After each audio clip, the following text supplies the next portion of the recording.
देखो एक बात ध्यान देना, अगर चार गधे खड़े होकर बार बार एक घोड़े को बोलेंगे ना कि बेटा तू भी गधा तू भी गधा, तो उस घोड़े को अपने आप पे शक हो जाएगा। वही चीज यहां पे इंप्लीमेंट होती है। तो दोस्तों आज मैं बात करने वाला हूं एक बहुत ही इंपॉर्टेंट टॉपिक के ऊपर। टॉपिक पता है क्या है? टॉपिक यह है कि आप में से काफी सारे लोग क्वेश्चन पूछ रहे हैं कि क्या अब हमें ट्रेडिंग करनी चाहिए। जिस हिसाब से हमारा आरओआई निकल कर आता था, क्या वो अभी भी निकल सकता है? तो मैं यहाँ पे कुछ आंसर देना चाहूंगा, उसके साथ ही आप खुद ब खुद डिसाइड कर सकते हो कि आपको ट्रेडिंग करनी चाहिए कि नहीं करनी चाहिए। देखो यहाँ पर बात की जाए, सबसे पहले मैं डिस्कशन कर देता हूँ इस चीज को लेकर कि ट्रेडिंग क्यों करनी चाहिए, और आप लोगों को अगर ट्रेडिंग नहीं करनी है तो उसके क्या नेगेटिव पॉइंट्स हो सकते हैं, और गवर्नमेंट एक्चुअल में क्या चाहती है और गवर्नमेंट ने ऐसा क्यों किया है, आपको मैं पूरी चीजें एक्सप्लेन करने वाला हूं। एंड जो लोग इस चीज को लेकर टेंशन में है ना कि भाई अब 20% लाइक हमारा शॉर्ट टर्म कैपिटल गेन है, मैं कुछ चीजें यहाँ पे एक्सप्लेन कर देता हूँ बहुत ही अच्छे तरीके से। आई विश कि आप समझ जाएं। मुझे एक बात बताइए, जो हम लोग कह रहे हैं लाइक बात की जाए, हुआ क्या है जो शॉर्ट टर्म कैपिटल गेन है उसकी बात करें, वो क्या होता है? 365 प्लस 1 डे से पहले अगर आप कोई भी ट्रेड लेते हो, मान लीजिए मैंने आज गोल्ड के अंदर एक ट्रेड ली, एक लॉट के अंदर मुझे वहां पे 10,000 का प्रॉफिट दिखाई दिया, तो रूल के अनुसार अगर मैं साल में 1,25,000 रुपए से ज्यादा की कमाई करता हूं, उस कंडीशन में मुझे 10,000 के ऊपर डायरेक्टली 20% फ्लैट टैक्स लगने वाला है। ठीक है, ये नॉर्मल बात है। इसका मतलब ये हुआ, अब काफी लोग इस चीज को लेकर काफी ज्यादा प्रॉब्लम में आ रहे हैं। देखो गलत तो हुआ, गलत पता है क्यों हुआ? शॉर्ट टर्म कैपिटल गेन की बात की गई है। अगर मैं बात करता like short term capital gain की बात की गई है तो केवल शेयर मार्केट पे नहीं की गई है, यहां गुस्सा है आम जनता में, नॉट लाइक कि शेयर मार्केट में कर दी गई है। जो इंसान यहां पे पैसा कमाता है, मान लीजिए कोई इंसान 20 लाख से ऊपर जाता है, मेरे भाई उसको 20% की बजाय उसको सीधा 30% तक का भी टैक्स पे करना पड़ता है। आप भूल रहे हो क्या? तो पहली बात तो ट्रेडर की बात की जाए तो ट्रेडर के लिए कोई खास बहुत रोने वाली बात नहीं आ गई, ये चीज क्लियरली समझ लीजिए। दूसरी बात, काफी लोग कह रहे हैं लॉन्ग टर्म कैपिटल गेन 10% हुआ करता था, 12.5% हो गया। भाई 10% भी 2018 से पहले नहीं हुआ करता था, इस बात को ध्यान रखिए। तब क्या हुआ करता था? जीरो हुआ करता था। यहां पर पता है क्या प्रॉब्लम हुई है? मान लीजिए मैं अभी दिन में मैंने मान लीजिए ट्रेड किया है, ट्रेड करके मैंने 10,000 की अर्निंग की। अर्निंग करने के बाद में मैंने क्या किया, 10,000 में जो टैक्स कटा मेरा, मान लीजिए मेरे पास 7,000 वापस बचे। इन 7,000 को मैं क्या करता था, मैं लॉन्ग टर्म कैपिटल गेन के अंदर, जिससे कि क्या हो, मान लीजिए मैं कोई शेयर खरीदना चाहता हूं तो मैंने शेयर खरीदा और उसमें इन्वेस्टमेंट कर दी। अब उस इन्वेस्टमेंट के ऊपर यहां पर आपको 12.5% का फिर से टैक्स पे करना पड़ेगा। ये थोड़ी हंसने वाली बात है हमारे लाइक एजुकेशन सिस्टम के ऊपर भी और हमारे फाइनेंशियल सिस्टम पे भी। आप सोचो, जो ये 7,000 मैंने कमाए हैं, 10,000 कमाए थे, बचे हुए 7,000 थे, ऑलरेडी टैक्स पेड थे, उनको वापस जब मैंने लॉन्ग टर्म कैपिटल गेन में लगाया और मुझे वहां पे प्रॉफिट आया मान लीजिए, तो मुझे फिर से 12.5% टैक्स पे करना पड़ा। तो ये एक कह सकते हो रोने वाली बात यहां आ जाती है, जो एक आम जनता के लिए भी रोने की बात आती है। भाई उसने पैसा लगाया, जो इन्वेस्टमेंट की है, आप उस इन्वेस्टमेंट के ऊपर भी 12.5% ले लोगे तो वो तो इन्वेस्टमेंट ऑलरेडी टैक्स पेड थी ना। तो यहां क्वेश्चन उठता है और ये गलत बात हुई है, जिसके कारण सरकार के खिलाफ सभी के सभी हो चुके हैं, वो चाहे कोई भी पार्टी का पर्सन हो। ठीक है, तो ये बात ध्यान रखो। अब इंसान कहेगा क्या मैं ट्रेडिंग करूं? भाई ट्रेडिंग से और इसका कोई लेने देना कुछ खास बताइएगा। सिंपल सी बात आती है। लॉन्ग टर्म कैपिटल गेन की बात करें, मैं एग्री करता हूं कि 12% भी ज्यादा है और ये लगना ही नहीं चाहिए। क्यों नहीं लगना चाहिए? क्योंकि ऑलरेडी जो मैंने सेविंग की थी ना, जो मैंने पैसा बचाया था, भाई वो तो टैक्स पे करके ही आया था ना। तो ये बात सरकार को समझनी थी। तो इसके तो मैं खिलाफ पक्का हूं ही हूं कि long term capital gain zero होना चाहिए। अगर कोई इंसान अपने पैसे, मान लीजिए कोई इंसान 30,000 रुपये महीना कमाता है, उस बेचारे ने क्या किया, महीने का 5,000 बचाया और बचाने के बाद में उसको इन्वेस्ट किया विद यूजिंग एसआईपी या म्यूचुअल फंड के अंदर। 5,000 करने के बाद में साल का उसने 60,000 इन्वेस्ट किया। 60,000 इन्वेस्ट करने का मतलब है कि अगर मान लीजिए उसने 2 साल तक इन्वेस्टमेंट किया, 2 साल में इन्वेस्टमेंट उसकी लगी टोटल 1,20,000 रुपए। अब आप ध्यान दो, अगर 2 साल तक उसको कुछ भी रिटर्न नहीं आता, 2 इयर्स तक, तो एक्चुअल में 1,20,000 का 5% मान के चलो साल का पर ईयर इन्फ्लेशन होता है, जिसके कारण उसकी वैल्यू टूटेगी। अगर यहां पर आपने 1,20,000 लगाए और 2 साल के अंदर आपने इसके ऊपर कम से कम 12,000 रुपए नहीं कमाए, तो आप इन्फ्लेशन को भी लाइक कह सकते हो कंपटीशन नहीं कर पाए उसका भी, समझ रहे हो? तो यहां पर थोड़ी प्रॉब्लम निकल के आती है उन लोगों के लिए। और सोचो ये जो 30,000 पैसा कमाया इंसान ने, भाई ये तो ऑलरेडी टैक्स किया ना उसने, वो तो टैक्स पे किया ना अपने टैक्स रिजिम के हिसाब से। तो ये थोड़ी प्रॉब्लम की बात है। तो जो लोग कह रहे हैं कि क्या हमें ट्रेडिंग करनी चाहिए नहीं करनी चाहिए, मैं बताना चाहूंगा, अगर कोई इंसान स्कैल्पिंग करता है, अगर कोई इंसान स्कैल्पिंग करता है, वो कहे कि भाई मैं पैसा तो कमाता हूं बट मैं ना 15% से 20% टैक्स हो गया तो इसलिए मैं नहीं करना चाहता। भाई मैं बताना चाहूंगा जो स्कैल्पिंग करते हैं वो लाखों रुपए भी छापते हैं, ठीक है? वो साल का जब 30% टैक्स लाइक स्लैब में आते हैं तो वो क्यों 20% को रोएगा, मुझे इतना बताइए। सोचने की बात है। तो ट्रेडिंग से और इसका कोई लेना देना नहीं है। टैक्सेस जो है वो आम आदमी के लिए भी बढ़ गए हैं और एक ट्रेडर के लिए भी बढ़ गए हैं और एक व्यापारी के लिए भी बढ़ गए हैं, सबके लिए बढ़ गए हैं। और ये प्रॉब्लम सरकार को आने वाले चुनाव में देखने के लिए मिलेगी, वो आप भी जानते हो। तो क्या हमें टैक्स के वजह से ट्रेडिंग छोड़ देनी चाहिए? देखो एक बात ध्यान रखना, गवर्नमेंट का एक कॉन्सेप्ट समझो। ये कॉन्सेप्ट ना आपको तब समझ में आएगा जब आप ओवरव्यू लेना सीख जाओगे। मान लीजिए 4 लोग बैठे हुए बातें कर रहे हैं, 1 2 3 4, और आप ऐसी मेंटलिटी के इंसान हो कि ये 4 लोग किस टॉपिक पे बातें कर रहे हैं, इसका क्या फाइनल रिजल्ट आ सकता है, इसका क्या रीजन है। अगर ये सारी बातें आप समझ पा रहे हो, आप इन 4 लोगों से हटकर सोच पा रहे हो, देन डेफिनेटली आप तब ट्रेडिंग में एंटर करने वाले हो। गवर्नमेंट क्या करती है, गवर्नमेंट हर चीज उस चीज पे टैक्स लगा देती है जो चीज करने में थोड़ी इजी होती है। इजी मींस कह सकते हो, ट्रेडिंग की बात करें, काफी लोग ऐसे हैं जो मैं देखना चाहूंगा, लाइक कितने लोग हैं नीचे कमेंट करके बताना कि आपने कभी ना कभी कोई कंपटीशन का एग्जाम दिया होगा। नीचे कमेंट करके बताना आप लोग, मैं जानना चाहूंगा। आपने नोटिस किया होगा कि मान लीजिए 10 लाख बच्चे लाइक एग्जाम देने के लिए आते हैं, 10 लाख में से मान लीजिए 1000 लोगों को सीट मिलती है। मेरे भाई ये 0.0001% निकल कर आता है जो इसका विन होने का रेशो है, ठीक? और यहां पर 99.9990 इतने परसेंट लोग यहां पे लॉस ही कराएंगे, सबको पता है। और लॉस भी किस चीज का कराएंगे पता है? पैसे का नहीं कराएंगे। पैसा तो चलो है ही, पैसा तो तैयारी करने में चाहिए होता है। पैसा plus time plus mental peace, mindset,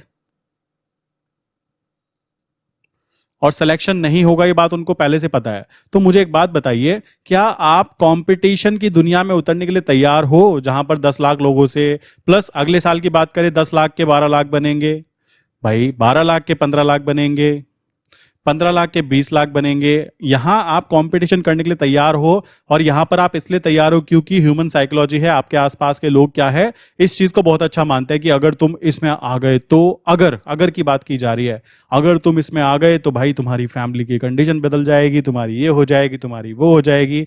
but अगर के साथ में मगर की भी बात करो भाई, यहां अगर आ गए तो क्या करोगे, आप खुद सोच सकते हो। तो जो इंसान ये कह रहा है ना कि मैं कंपटीशन में जाना चाहता हूं, मैं उसको बोलना चाहूंगा आप नॉर्मल एजुकेशन सिस्टम को फॉलो कीजिए, ठीक है? आप नॉर्मल फाइनेंशियल सिस्टम को फॉलो कीजिए, सिंपल सी बात है। अब मैं अपनी बात करूं, मैं अब कोई भी यहाँ पे ऐसी चीजें नहीं शेयर करना चाहता जिससे कि आपको लगे मैं सरकार के खिलाफ हूं या मैं किसी पर्टिकुलर पार्टी के खिलाफ हूं। ऐसा कुछ भी नहीं है। मेरा तो मेन इंटेंशन ये था कि घर में बैठो, अपना काम करो, पैसा कमाओ, खुश रहो और मजे मारो। ये है एक्चुअल रियलिटी, और ये आप देख भी रहे हो यहाँ पे। अगर आप 10 लाख लोगों में तैयारी कर रहे हो तो यहाँ पर अगर आप इसको सही मानते हो, देन भाई आप मेरी वाली कैटेगरी में नहीं आ सकते। अब मैं बात करता हूं दूसरी कैटेगरी की। दूसरी कैटेगरी है जिसको हम बोलते हैं ट्रेडिंग। अब काफी सारे लोग कहेंगे ट्रेडिंग के अंदर कैसे? भाई ट्रेडिंग के अंदर ना जो कंपटीशन है, पता है वो कितना है? 0, शून्य कंपटीशन है। अगर कोई सोच रहा है, अगर कोई पेरेंट्स देख रहे हैं ना भाइयों, तो आप जरा समझो इस बात को। आप खुद सोचो, आप अपने बच्चे को उस जगह पे जाने के लिए मोटिवेट कर रहे हो जहां पे आपके जीतने के चांस 0.001% है। आप अपने बच्चों को वहां भेजने के लिए तैयार हो, बट अगर हम ट्रेडिंग की बात करें, ट्रेडिंग के ऊपर टैक्स भी क्यों लगा रही है गवर्नमेंट? पता है, गवर्नमेंट भी ये बात समझ रही है कि ट्रेडिंग के अंदर एक स्किल्स होती है। आप देखते होंगे काफी सारे लोग ऐसे होते हैं जो किसी काम में बहुत अच्छे होते हैं। मैं अपनी बात करूं, मुझे नोट गिनने नहीं आते, मैं पता है थूक लगा लगा गिनता हूं, ये लीजिए ये लीजिए, मुझे नोट गिनने नहीं आते। रीजन है उसके पीछे स्किल्स नहीं है उस चीज की, कॉमन सी बात आती है।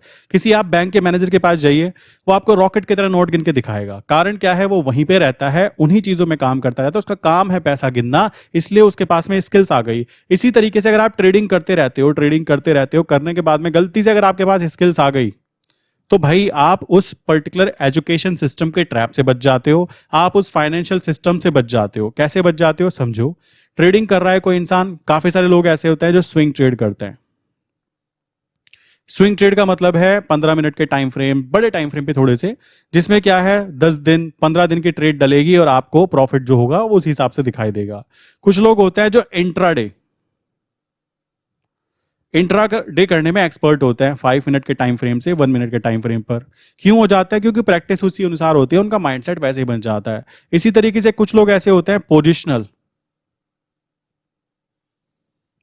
जो ट्रेड डालते हैं कि 1 महीना 2 महीना 3 महीना मुझे इतना प्रॉफिट चाहिए, बात खत्म। अब मान लीजिए कोई स्विंग ट्रेडर है, वो महीने के 40,000 कमा पाता है। इसी तरीके से कोई इंट्राडे का ट्रेडर है, वो मान लीजिए 50,000 कमा पाता है। इसी तरीके से कोई पोजिशनल है जो 1 लाख रुपए निकाल ले जाता है। आपको बताना चाहूंगा ये सभी के सभी जो लोग हैं ना, ये एक दूसरे के कॉम्पिटिटर है ही नहीं। कॉम्पिटिटर इसलिए नहीं है क्योंकि हर किसी की अपनी खुद की इंडिविजुअल स्ट्रैटेजी होती है, हर किसी की अपना काम करने का तरीका होता है, हर किसी का सोचने का तरीका होता है।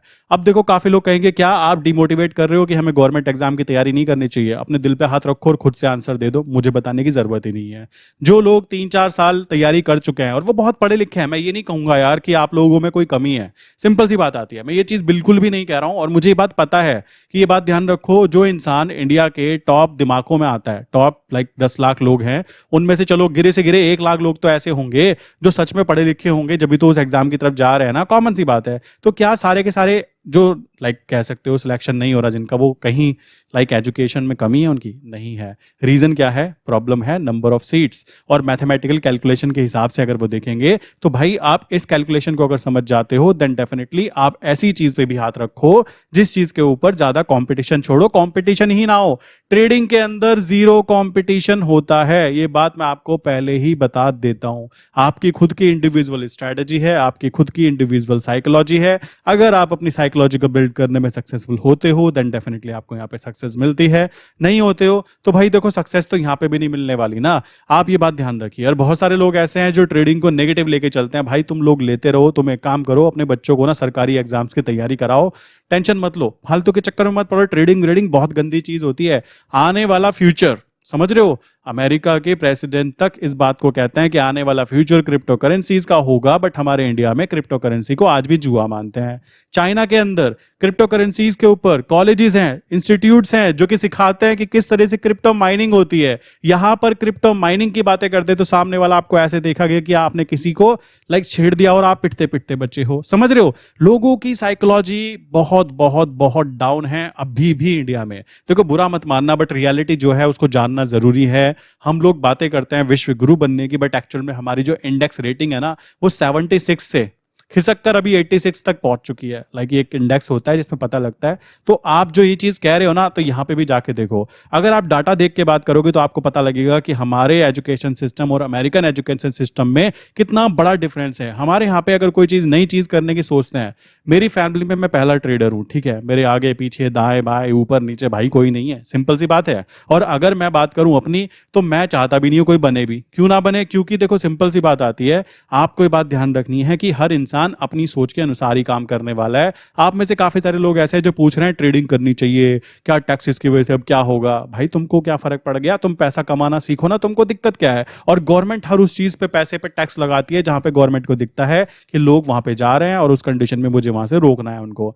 मैं आपको पहले बता चुका हूं कि अगर आप एक नॉर्मल बिजनेस करते हो तो आपके जीतने की प्रोबेबिलिटी मेरे भाई 33% होती है कि आप जीतोगे। देखो ये मैथमेटिकल कैलकुलेशन में कई बार एक्सप्लेन कर चुका हूं। अगर ये मैथमेटिकल कैलकुलेशन समझने के बाद भी कोई इंसान ट्रेडिंग को जुआ बोलता है, कोई इंसान कहता है ट्रेडिंग के अंदर तो लॉस ही लॉस होता है, भाई आप गलत जगह पे दुनिया में जी रहे हो। आप कहाँ जी रहे हो? अभी आने वाले टाइम में ना 2030 तक के, अभी आप देखोगे जो एआई सिस्टम्स है, एजीआई आने वाला है, बैंड बजाने वाला है, सबकी बजाने वाला है, ये बात ध्यान रखना। और केवल ऐसे ही फील्ड बचेंगे जो ऐसे फील्ड होंगे जिनके अंदर आपको एनालिटिकल पावर होनी चाहिए, माइंडसेट होना चाहिए। जैसे ट्रेडिंग, आप खुद समझ सकते हो उस कंडीशन में आपको क्या प्रॉब्लम होगी। आप खुद कहोगे कि भाई क्या करना चाहिए, सिंपल सी बात है, आप खुद फंस जाओगे उस ट्रैप के अंदर। और ये ट्रैप कोई नहीं छोड़ सकता, कोई बचने वाला नहीं है अगर ये सोच रहा है कि मैं पुराने एजुकेशन सिस्टम से अपने आप को कंप्लीटली तैयार कर पाऊं। ठीक है, अब यहाँ पे बात आती है, मैं एक सिस्टम आपको समझाता हूँ, मैं आपको समझाता हूँ जीतने की प्रोबेबिलिटी वाला जो गेम होता है शेयर मार्केट के अंदर बात करें या फिर नॉर्मल लाइफ में। अगर नॉर्मल लाइफ में आप काम करते हो तो आपके जीतने के चांस मेरे भाई केवल 33% होते हैं। वो चाहे आपका कोई भी बिजनेस हो, आप चाहे कपड़ों की दुकान खोलो, आप जूतों की दुकान खोलो, आप मोबाइल की दुकान खोलो, आप ज्वेलरी की दुकान खोलो, आप कुछ भी खोलोगे ना जो प्रैक्टिकली सामने आपको दिखाई दे रहा है, भाई वहां पे केवल जीतने के चांस 33% है। ये बात दिमाग में बिठा लीजिए। और रही बात कहाँ ऐसी जगह है जहां पे हाई चांसेस है, वहां चांसेस क्या है, 66% है चांसेस जीतने के। कहां पर, शेयर मार्केट में। शेयर मार्केट में जीतने के चांस 66% होते हैं और उस जगह को हम लोग बोलते हैं ऑप्शंस। ऑप्शंस में भी स्पेशली ऑप्शन सेलिंग। और जब से ये बातें आम जनता को पता लगने लग गई है तो गवर्नमेंट ने क्या कर दिया है, ऑप्शन सेलिंग पे क्या किया जाना चाहिए, मार्जिन लगा दीजिए। ऑप्शन सेलिंग पे क्या किया जाना चाहिए, टैक्स लगा दीजिए। ऑप्शन सेलिंग पे क्या किया जाना चाहिए, इसको और भी हार्ड बना दीजिए। समझ रहे हो क्यों बनाया जा रहा है, गवर्नमेंट इसमें क्यों इन्वॉल्वमेंट डालना चाहती है? बिकॉज लोगों को ये 66% वाला फंडामेंटल कॉन्सेप्ट समझ में आना चालू हो गया है। वो नहीं चाहती आप ये चीज समझो। और ये चीज कौन समझ के रखना चाहिए, ये चीजें किसको समझ में आनी चाहिए, बैंक्स को। ये चीजें किसको समझ में आनी चाहिए, म्यूचुअल फंड्स को। ये चीजें समझ में आनी चाहिए एसआईपी करने वालों को। आपका पैसा वो लोग ले लेते हैं। बैंक चाहती है, आपने देखा होगा अभी बैंक का रिपोर्ट आया है, उसके अंदर क्या बताया गया कि आम जनता अपना पैसा बैंक में रखना नहीं चाहती। मालिक कहाँ लेके जा रही है, वो लेके जा रही है शेयर मार्केट में। शेयर मार्केट में लेके जा रही है, तो शेयर मार्केट में ले जा रही है तो डर किस बात का है, तो अच्छी बात है ना। डर इस बात का है, अगर बैंकों से पैसा, आप खुद सोचो अभी क्या हुआ करता था मेरे भाई। बैंक ये है, ठीक है, ये बैंक बैठे हुए हैं और बैंक सब एक ही है, बात ध्यान रखना। बैंक ये है, आम जनता पैसा लेकर आती है, पैसा लाकर बैंक में रख देती है, 7% का इंटरेस्ट रेट मिलता है। बैंक के पास कौन जाता है, बड़े बड़े लाइक कह सकते हो व्यापारी, जिनको हम डीआईज बोलते हैं। वो जाते हैं बैंक के पास कि मालिक एक काम करो, मुझे 12% के हिसाब से ब्याज पे पैसा दे दीजिए। 100 करोड़ भाई ने ले लिया। ठीक इसी तरीके से बैंक के खुद के भी अपने फंड्स होते हैं, वो अपने फंड्स में डाल लेता है। ठीक है, वहां पे मान लीजिए बैंक्स के फंड है, वो भी लेके बैठे हैं 100 करोड़। अब क्या है, आपको तो 7% देना है ना, और बैंक आपसे जब आप अकाउंट खोलते हो ना तो पहले ही डिक्लेरेशन कर देते हैं कि बेटा इतना, केवल इतने अमाउंट तक हम सेफ हैं, उसके बाद में आपका जो पैसा है ना हमारी जिम्मेदारी ना है अगर बैंक डूब गया तो। ये कमाल की बात है, ये पहले से करवा लिया जाता है। हर बैंक का अपना अपना रूल होता है कि इतने % फंड तक सेफ्टी देते हैं, उसके बाद नहीं देते। कमाल की बात है, ये बेवकूफ़ी कितनी बड़ी है। तो ये आदमी जो बैठा है ना बेचारा, ये कहता है मालिक देखो मैं काम करता हूं, मैं ना नौकरी करता हूं मालिक, मैंने काम करता हूं, अपने टाइम को बेचता हूं, टाइम सेल करता हूं, और टाइम तो लिमिटेड है, तो वो कितना सेल करेगा, तो वो जितना पैसा लाएगा बैंक में रखेगा, बैंक से उसको ब्याज मिलेगा, बैंक उसको आगे कंटिन्यू करेगा। कंटिन्यू करने के बाद में ये लोग जो है ये मिलके क्या करेंगे, शेयर मार्केट में उतरेंगे। शेयर मार्केट में ये लोग क्या करेंगे, ऑप्शंस में काम करेंगे, स्पेशली ऑप्शन सेलिंग में काम करेंगे। और जो आम जनता है, जो बचा कुचा पैसा इस भाई के पास था ना, क्योंकि इसके पास ज्यादा तो पैसा है नहीं, और ऑप्शन सेलिंग में क्या कर रखा है, हाई मार्जिन। ठीक, हवा बना रखा है। ऑप्शन सेलिंग के अंदर क्या है, ऑप्शन सेलिंग बहुत रिस्की होती है, रिस्क बहुत है, बहुत ज्यादा रिस्क है भाई इसके अंदर, इसमें मत आना। ठीक, चलो जी, तो ये बंदा तो वैसे ही डर गया, तो इसके पास बचे कुछ मान लो 10,000 इसने बचा के रखे, तो ये क्या करेगा, एक काम करते हैं, 0 to 0 खेलते हैं। ये क्या करेगा, ये आएगा शेयर मार्केट में। अब जब ऑप्शन सेलिंग ये लोग करेंगे तो कोई सामने ऑप्शन बाइंग वाला तो होना चाहिए, तो ये बेचारा अपने 10,000 लेके आता है और यहाँ पे आके ऑप्शन बाइंग करता है, और अगेंस्ट में ये लोग ऑप्शन सेलिंग करते हैं। कमाल की बात है, इन लोगों के पास जो पैसा है वो इसी इंसान का पैसा है, और ये जो पैसा लगा रहा है ये भी इसी का है, तो एक्चुअल में इन्हीं के पैसे से गेम खेलते हैं। यहां वाला जो ऑप्शन सेलिंग वाला पैसा कमा रहा है ना, वो इसी का ही पैसा है, इसी आम जनता का ही। और वापस क्या होता है, ये लोग पैसा कमाते हैं, ये डीआईएस एफआईआईस वगैरह बैंक को 12% पे करते हैं, बचा हुआ प्रॉफिट इनके पास होता है, उसके ऊपर फिर गवर्नमेंट फिर से टैक्स लेती है। टैक्स लेने के बाद वो लोग जहां पे खर्चा करेंगे तब भी टैक्स पे करेंगे। बैंक ने आपको 7% दे दिया, और सबसे बड़ा स्कैम ये हो जाता है कि आपका झुंझुना बजा दिया। क्यों? क्योंकि बैंक कभी नहीं बताता कि 7% और 6% तो इन्फ्लेशन होता है। इन्फ्लेशन मतलब महंगाई दर। आज जो चीज़ 100 रुपये की है मेरे भाई, वो 106 रुपये की हो जाती है 1 साल बाद। तो आपके पास अगर 100 रुपये थे और अगर आपके 100 के 100 ही रह गए, तो आपके एक्चुअल में 6% का लॉस हो गया। उस लॉस को आप यहाँ पे कह सकते हो एफडी कराया था, मुझको पैसा मिला, प्लस ये जो आपने एफडी कमा के पैसा कमाया था ना, एफडी के थ्रू जो पैसा कमाया था भाई, उस पर भी टैक्स पे करना पड़ता है। तो आप समझ रहे हो, ये पूरा एक इकोसिस्टम है। अगर ये इकोसिस्टम आपको समझ में आ जाता है कि शेयर मार्केट में काम करना चाहिए नहीं करना चाहिए, अगर ये इकोसिस्टम समझ में आ रहा है ना तो काम करो, नहीं आ रहा है तो भाई आप एक काम करो, ये जो ये इंसान काम करता है ना, जैसे आप बैंक में पैसा रखो, बैंक में ये लोग काम करेंगे, ये लोग काम करके ऑप्शन सेलिंग करेंगे, शेयर मार्केट में पैसा लगाएंगे, वगैरह वगैरह वगैरह, आप इनके ऊपर काम करवा सकते हो। बाकी आप खुद काम करोगे तो आपको थोड़ी मेहनत करनी पड़ेगी, आपको एजुकेशन पे ध्यान देना पड़ेगा, आपको लर्निंग पे ध्यान देना पड़ेगा, आपको माइंडसेट डेवलपमेंट पे ध्यान देना पड़ेगा। ये लोग पता है क्या, ये जो लोग होते हैं ये लोग खुद भी काम नहीं करते, इनके पास पता है कौन होता है, पढ़े लिखे, कह सकते हो मजदूर। पढ़े लिखे मजदूर में क्यों बोल रहा हूं, क्योंकि वो लोग अच्छे खासे पढ़े लिखे होते हैं, साइकोलॉजी स्टेबिलिटी होती है, हैज फंड्स होते हैं, हैजिंग करके काम करते हैं, उनको पहले ही पता है कि मालिक देखो 2 करोड़ का प्रॉफिट होगा, 4 करोड़ का मुझे लॉस होगा, जीतने के चांस मेरे 66% है, हारने के चांस 33% है, लॉस हो भी गया तो क्या हो गया, लॉस किसका होगा, बैंक का होगा, बैंक के पैसे का होगा, मैं बैंक को ब्याज नहीं दे पाऊंगा, बात खत्म, मैं अपनी कंपनी को दिखा दूंगा भाई मैं तो दिवालिया हो चुका। पूरे हथकंडे अपना रखे हैं, आम जनता की खाल उतारने में किसी ने भी कोई भी कमी नहीं छोड़ी हुई है, इस बात को ध्यान रखना। और ये मैं सबकी बातें कर रहा हूं, ये मैं एक की बातें नहीं कर रहा हूं, बैंक भी नहीं छोड़ता आपको, सरकार भी नहीं छोड़ती आपको, क्योंकि आप जब यहां पे पैसा कमाते हो नौकरी करके तब भी आप टैक्स पे करते हो मेरे भाई। आपने गलती से यहां पे ऑप्शन बाइंग करके टैक्स यहां पे कमा लिया तो यहां पे भी आप टैक्स पे करते हो मेरे भाई, ठीक, सिंपल सी बात समझना।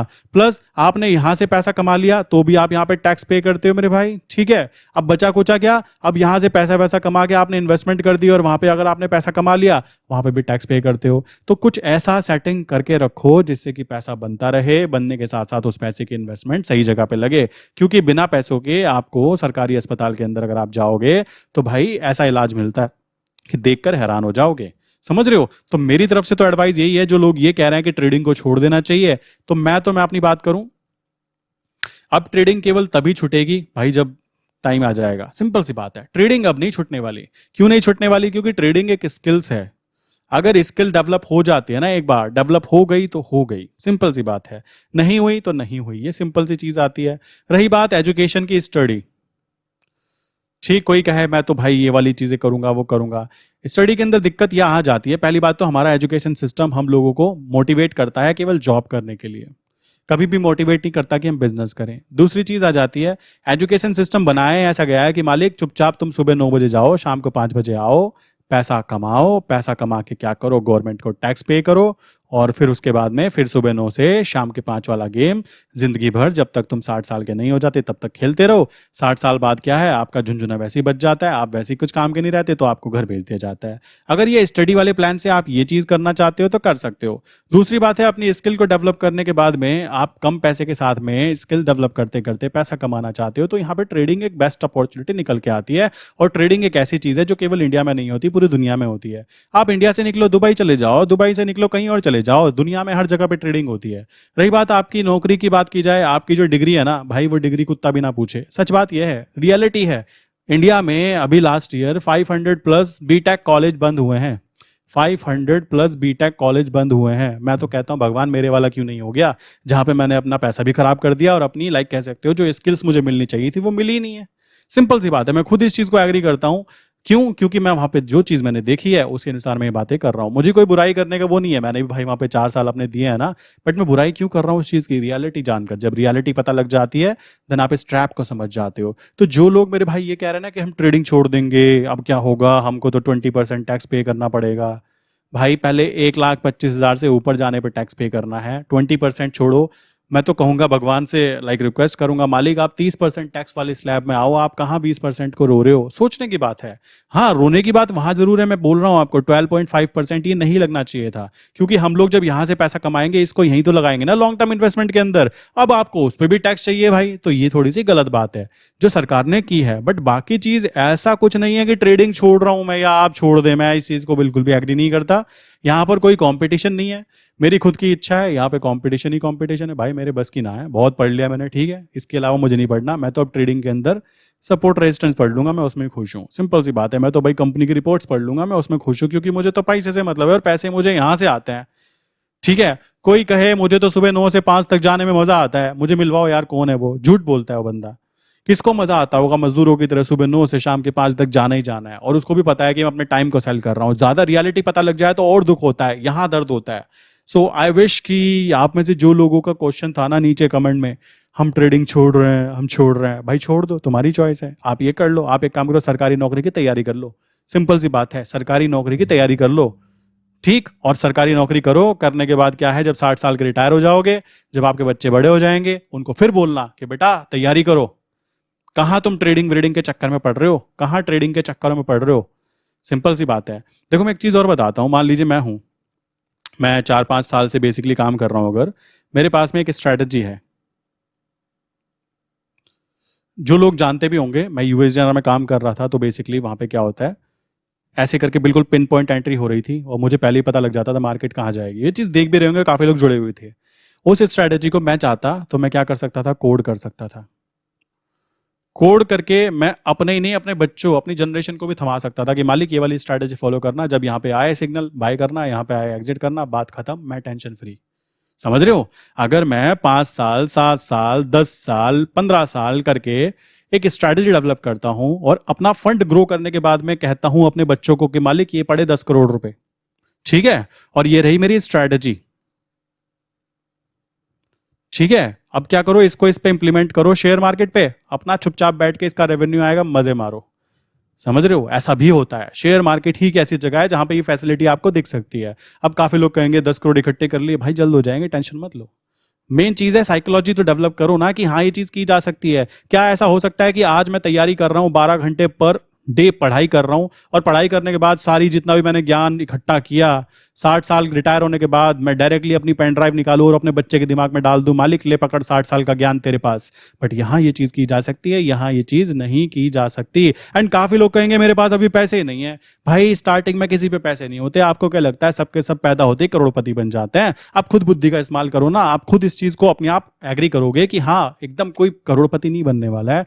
बट भाई माइंडसेट से करोड़पति बनोगे तभी तो करोड़पति बनने वाले हो ना। देखो ये मैं सिंपल सी बात है, अगर मैं फ्री बैठा हूं ना तो मैं कुछ पढ़ाई कर सकता हूं स्टडी रिलेटेड की, चलो यार कुछ पढ़ लेते हैं, इट्स गुड। बट अगर मुझे पूछा जाए कि आप क्या करना चाहोगे, आप ट्रेडिंग को चूज करना चाहोगे, आप 9 से 5 वाली नौकरी करना चाहोगे केवल एक ही फील्ड की, मैं ये चूज करूंगा भाई, मैं ट्रेडिंग चूज करूंगा। और ट्रेडिंग अगर शेयर मार्केट इंडिया में बंद भी हो जाता है, मैं बाहर जाके करूंगा, क्योंकि ये चस्का नहीं है, ये एक ओवरव्यू है। और चस्का तो बोला जाएगा ना। देखो एक बात ध्यान देना, अगर 4 गधे खड़े होकर बार बार एक घोड़े को बोलेंगे ना कि बेटा तू भी गधा, तू भी गधा, तो उस घोड़े को अपने आप पे शक हो जाएगा। वही चीज यहां पे इंप्लीमेंट होती है। अगर इंडिया में 4 गधे बार बार बोलेंगे ट्रेडिंग तो जुआ है, ट्रेडिंग तो जुआ है, और 4 गधे छोड़ो, 400 गधे, 4000 गधे अगर एक साथ मिलके चिल्लाएंगे कि ट्रेडिंग तो जुआ है, तो उनके आसपास जो एक आधा घोड़ा भी होगा ना, जो सच में इस चीज के अंदर अपनी स्किल्स को आजमा सकता था, वो इंसान भी इन गधों के साथ खड़ा होकर क्या कहेगा, अजी ये तो सही कह रहे हैं, क्यों, मेजोरिटी डेमोक्रेसी, अब वोट दी तो सारों के चारों तो कह रहे हैं तो ये तो जुआ है, तो सट्टाबाजी है, तो वो बेचारा क्या कहेगा, शायद सट्टाबाजी है। समझ रहे हो। तो ये चीजें आती हैं। तो आपको बात समझनी है कि अपनी बुद्धि का इस्तेमाल करना है, इन 4 गधों या 400 गधों के चक्कर में नहीं पड़ना है। कम पैसे आते हैं, एग्री करता हूं, कम पैसे कमा लो, कोई बात नहीं, क्योंकि ट्रेडिंग एक ऐसा बिजनेस है जहां पर आपकी इनकम पहले से प्रीडिफाइंड नहीं है। आज आप हो सकता है महीने में 1000 कमा रहे हो, दिन ऐसा भी आ सकता है दिन के 10,000 कमाओ, बट वो दिन आने में सालों लगते हैं। ये रियलिटी है, रातों रात की चीज ये नहीं होती, ये बात पहले ही समझ लीजिए। बट ये मत कहिए कि जुआ है, ये मत कहिए मैं इसको इसलिए छोड़ रहा हूँ टैक्सेशन बढ़ रहा है, भाई ये तो फालतू की बातें होती हैं। आई विश यहाँ तक की बातें क्लियर हो गई होंगी, जो बातें मैं आपको समझाना चाहता था। अब मुझे कमेंट करके बताओ कि कौन ट्रेडिंग छोड़ना चाहता है। अब मुझे कमेंट करके ये भी बताओ कि कौन सरकारी नौकरी की तैयारी करना चाहता है, कि मैं तो चला एसएससी की तैयारी कर रहे हैं, क्या ट्रेडिंग व्रेडिंग करनी। बात भी सही है, तो नीचे कमेंट करके बताना कि आप क्या चाहोगे। नीचे कमेंट करके जरूर बताना कि आप क्या चाहोगे। प्लान ए ट्रेडिंग करना, प्लान बी स्टडी करना और सरकारी नौकरी पा लेना। आंसर आपका है, नीचे कमेंट करके जरूर बताइएगा, मैं आपके कमेंट को खुद ब खुद जरूर रीड करूंगा। ठीक है। आई वांट टू नो कि कितने लोग, जितने मुझे देखते हैं, कितने लोग मेरी साइकोलॉजी को मैच करते हैं और कितने लोग मेरे से अगेंस्ट साइकोलॉजी पे आते हैं कि नहीं जी नहीं, सरकारी नौकरी इज द बेस्ट। आंसर आपको दे दिया मैंने। तो अभी भी ट्रेडिंग छोड़ना चाहते हो क्या? अभी भी 4 से 5 साल नहीं देना चाहते इसको, कि आने वाले 40 से 50 साल आपके सेफ एंड सिक्योर काउंट हो? तो ये बात आपके ऊपर डिपेंड आ जाती है। आई विश जो बातें मैं बताना चाहता था मैंने बता दी। अब उसके बाद में डिसीजन किसको लेना है, आपको खुद को। कमेंट करके बताइए प्लान ए या प्लान बी। ओके।